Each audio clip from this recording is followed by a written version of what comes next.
Good evening and welcome to another episode of Que-stead-Que. What you gonna do? I don't know, but something's gonna grow. It's the Que-stead show. Hey everybody and welcome back. I know I came on earlier to let you know what I was getting ready to do. Well, it is now done. It took me a few hours because let me tell you, that Gorilla Tape, oh man, that mess is worse than the Gorilla Glue, okay? Every time I tore, well, I didn't tear it, I would cut the piece off, but you have to hold on to it with your fingers. That thing was darn near getting ready to pull the skin off my fingers. I had to fight to get that mess from my fingers, so as a result, that's what made it difficult to hang the chicken wire, but I got it done. Every piece is not perfect and every piece is not straight. I did cut them all the same size at least, but some of them are crooked because trying to get that tape off my fingers was a chore. And that's what took the longest. Then I ran out of Gorilla Tape when I got to my last two panels, so I ended up using duct tape because I did have some packing tape here, but it was so thin it wouldn't even stick. That's the packing tape, so I ended up having to use the duct tape, so it's kind of hidden. This one, that was the one next to the last, and then this one behind my bench. So those are the ones with the duct tape for now. I'm gonna fight it again and get another roll of Gorilla Tape because, you know, all in all, it was some good stuff.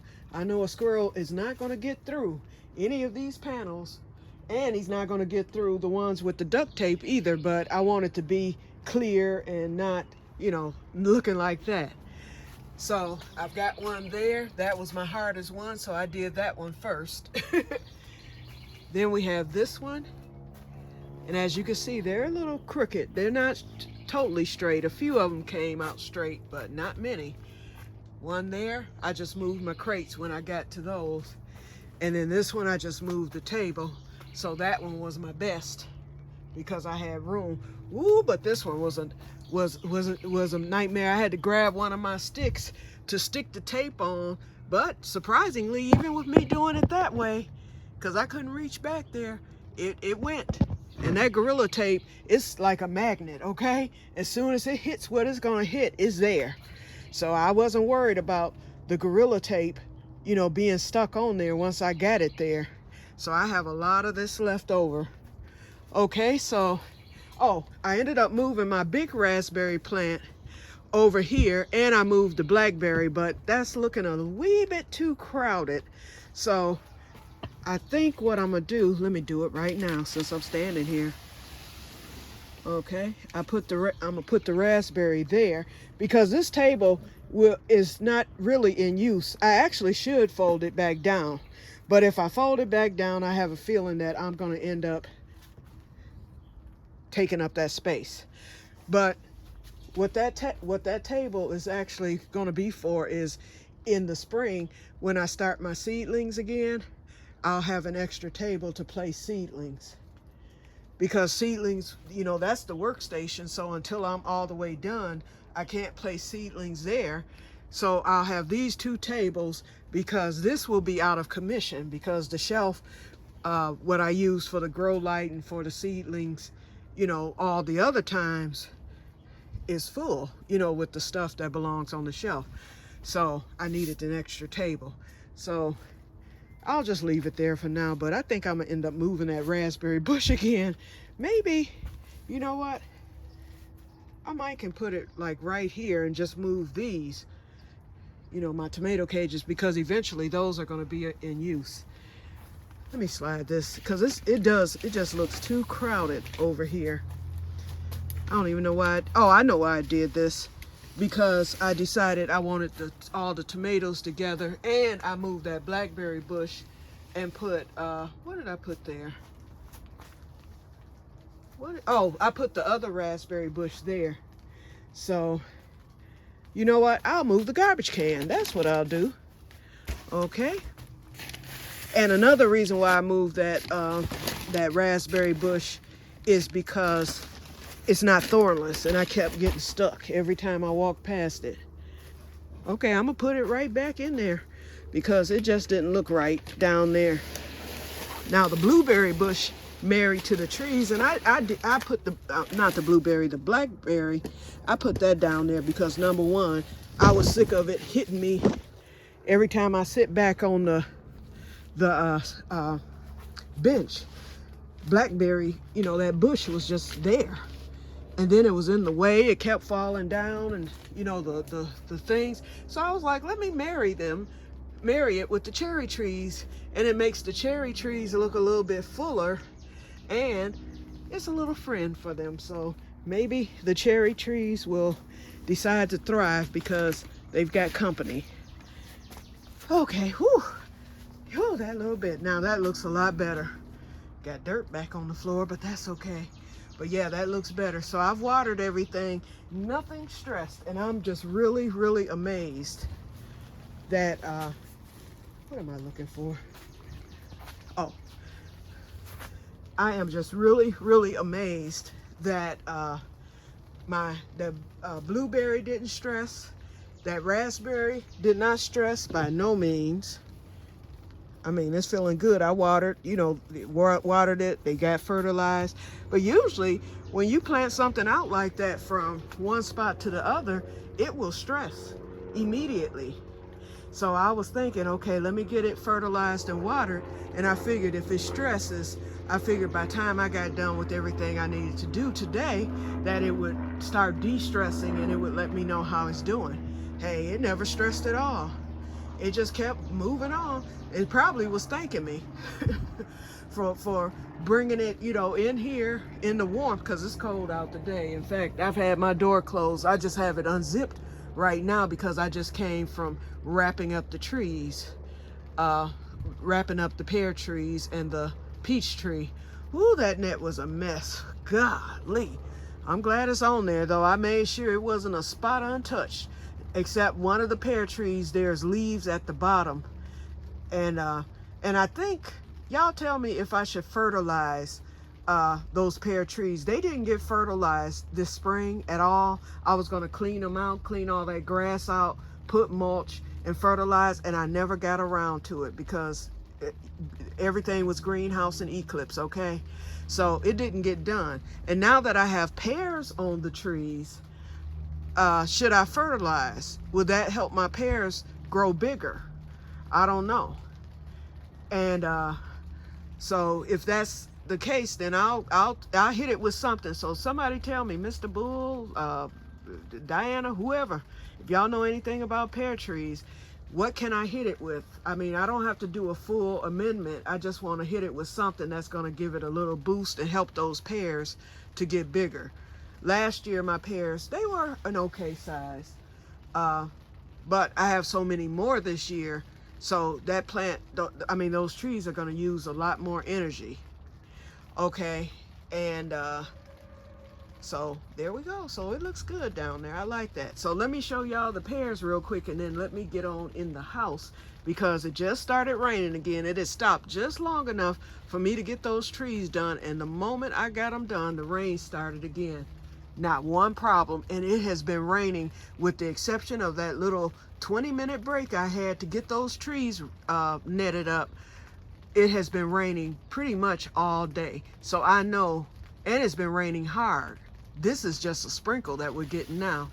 But the rain that we got earlier, it was a nice, hard, steady rain. So I know it should have pooled. And because it didn't, that lets me know that that ugly plank up there and that other one is working.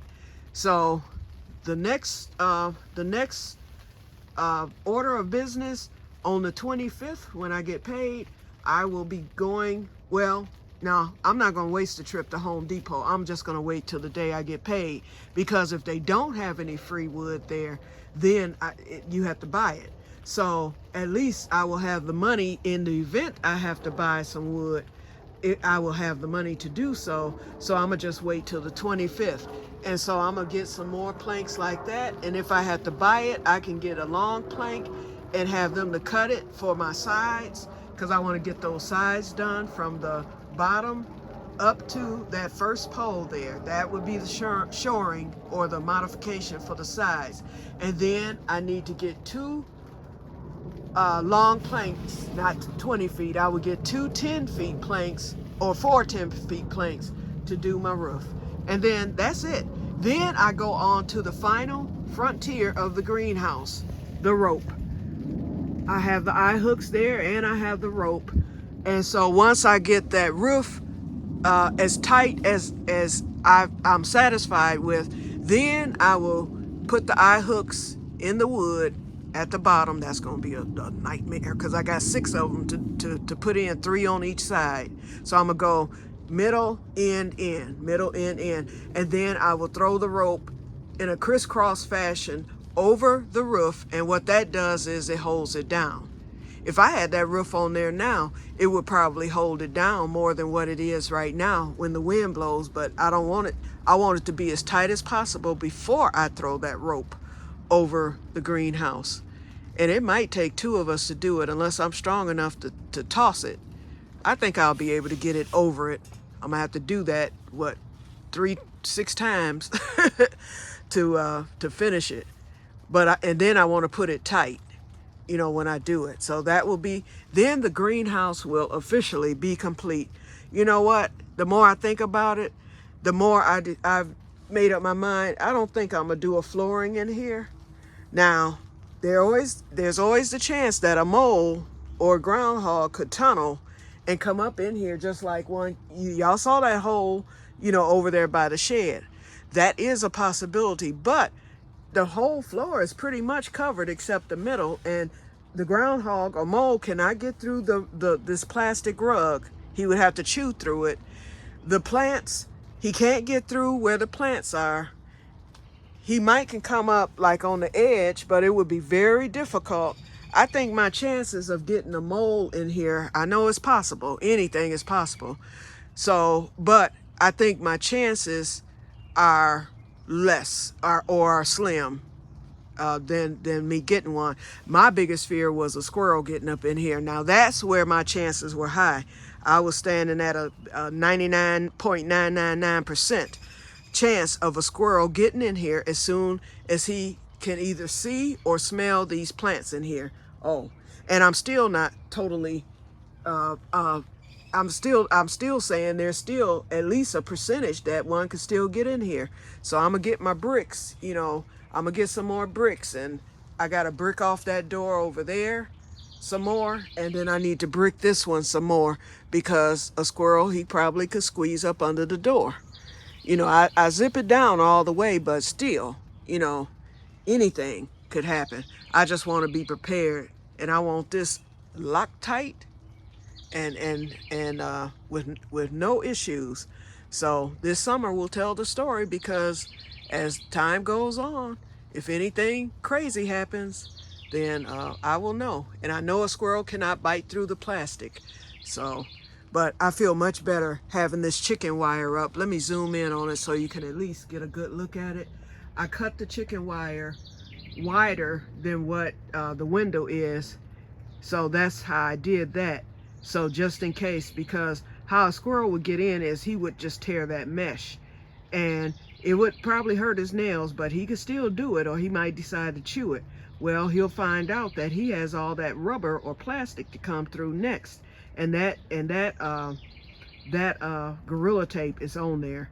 And when this greenhouse heats up again, today it's cool in here, but once the greenhouse heats up again, that Gorilla Tape is going to set. And so I couldn't even pull it, when I tried to pull it, even without it being set. So I feel safer now. I feel safer that a squirrel won't get in. Yep. Okay, so, let me show y'all the trees, because we're at 1425, and I don't plan to go over 15, because I went 15 with that first video, which I hadn't planned to do. So we're back out in the rain again. Okay, so here we go with the trees. And my netting job isn't the best, of course, because that stuff was hard to work with, but I made sure, look at it, and the leaves will be okay, because I did it like that last year.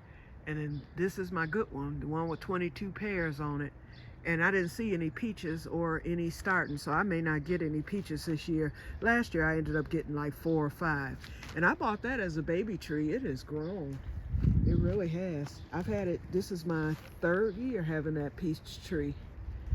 Okay. And this rain is good for that arugula and hopefully these potatoes. So that's what I expect the squirrel to attack. But as long as those potatoes don't come up before tomorrow evening, because believe me, when I get home from the event tomorrow, oh, those peppers are getting planted either tomorrow or early Saturday. Okay, so let me get ready to get into this house so I can rest. And I am satisfied with what I've done today. I moved my thing again so that looks more uniform. Let's look at the plants real quick before I get off of here. My little glove thing, I put it in my towel thing just to free up space. I brought my Kleenex box, so I'm gonna buy a box of Kleenex. In fact, let's put that on. No, it looks better here. Okay, so brought my favorite Kleenex box out here for my Kleenex. Okay, so here's the trees. They're still looking good. Didn't stress at all. I'll come out in the morning and check on them. The leaves feel good. They actually look better. This one looks like it's doing a little bit better. Yep. Where's that cherry at? Oh, wait a minute. I hope this stick isn't on that cherry. Where is it? Hold on, y'all. Because I know the cherry survived. What happened to it? Wait, that's the blackberry. Hold on. Where is that cherry? Here it is. I feel it. Okay. There. Oh, let me zoom back out. Sorry, y'all. There he is. There's my baby. Okay. All right. I don't want nothing to happen to it. Okay. So, yep. And so everything's looking good. See how my plants are taking off? Those little seedlings, they just turned into true green beans. The peppers, the squashes. Yep, squash is about to break ground over the thing. Peanuts, everything. My melon and my strawberry, the star of the show as I call it. Ooh, and I see a strawberry. I see a strawberry on there. So, gotta wait till June though. But yeah, these here are just doing wonderful. All of them, even that new one down there is doing good. It had the dead leaves on it and everything, and it done took off. I have a feeling that these are dead. But I'm gonna just leave them in there for the summer and see what happens. Yep. So let's get one more. The grapevine is doing good. I see something there. I'm hoping it's a grape, but it looks like it might be a new leaf. Yeah, but I'm seeing new growth on it. And look at that blueberry. Yeah, it's doing really well. It's not stressed at all. And I'm glad I fertilized it because I saw on a video they said if you get red leaves on a blueberry that it's lacking a nutrient. So whatever nutrient it was lacking, it got it today. My pink hulls, the cream peas, everything just looks good. I am very satisfied with my little garden this year. Let's see. I got blooms on this red raspberry. My tomatoes are looking good again. This cool day really helped. These plants got a break from being overheated. Even Sherry plants, which she still hasn't gotten, and she's going out of town tomorrow. So my assumption, and look like she's getting a squash flower on here. And guess what? I'm taking it too if she do. Sorry. Since you decided you're not coming to get your plants until you feel like it, I'm going to get the pick of the litter because that's looking real good over there. Look at that. Those are some flowers getting ready to come. And it's in that little thing. It needs to be in the bigger thing. In fact, I'm going to swap it out with mine to give myself a jump. Okay. So everything is doing good. So, okay. So here we go. And somebody tell me, I'm going to leave these here. If anyone knows how to propagate a tree, anybody, if you know how to start, you know, if you can take something like this, if I could start a new tree from it, make it take root, someone let me know. I know the sticks, they're no good, but at least this branch here, I think that can be saved and possibly turned into a new tree or something. Should I put it in water? I think it'll be okay overnight sitting here on the table. But please, someone comment and let me know what I should do with it. What do you suggest? Even if it's something an idea you have that may not even work, but I'm willing to try it. That's an experiment. So y'all help me out because I really don't want to throw that away. Okay. I will talk to you guys later, and may God bless you all. I'm gone into the house now. Bye-bye.